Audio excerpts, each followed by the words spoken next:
भगवान से प्रार्थना करते, याचना करते हैं कि भगवान हमें आप मनुष्य का शरीर दे दो। जिस देवी देवता की हम पूजा करते हैं, बताइए वो तो स्वयं देवता है, देवता तो है, लेकिन उनके पास शरीर नहीं है। आप लोग जानते हो देवी देवता भी उन्हें कुछ खाना पीना मांगना होता है तो किसका सहारा लेते हैं? इस मनुष्य शरीर में आते हैं और कहते हैं हमें ये चाहिए, हम इसलिए आए हैं, जीवन का कल्याण करना है, तो मनुष्य शरीर का सहारा लेते हैं। हमें तो इतना सुंदर देव दुर्लभ शरीर मिला हुआ है, फिर भी हम इसकी कदर नहीं कर रहे हैं।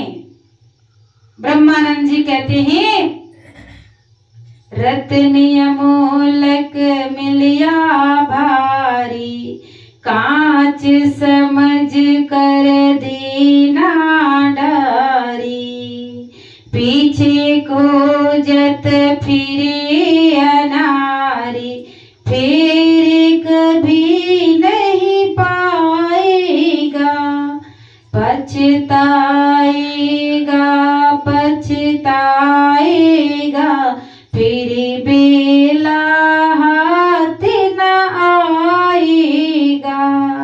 क्या कहा?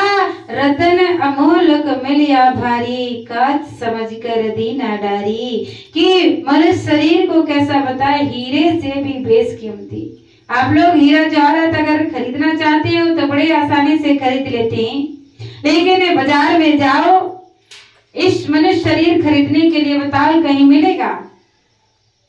अगर श्वास निकल जाए और डॉक्टर के पास जाकर कहे डॉक्टर साहब अभी अभी तुरंत ही श्वास निकला है, आप श्वास दोबारा डाल दो,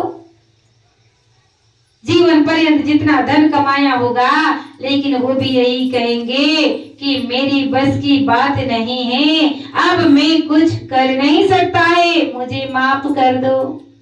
बताइए, लाख खर्च फिर हाथ न आवे, मानुष जन्म दुबेला रे। कि लाख खर्च करने पर भी ये जीवन दोबारा मिलने वाला नहीं है, इसीलिए तो कहा साधन का धाम है और मोक्ष का दरवाजा है।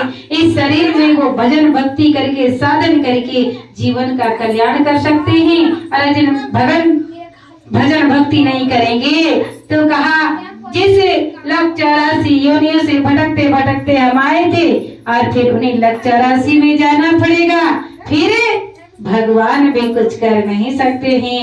तो मैं ज्यादा ना कहती हुए अपनी वाणी को विराम दूंगी। बोले श्री सतगुरुदेव महाराज की जय।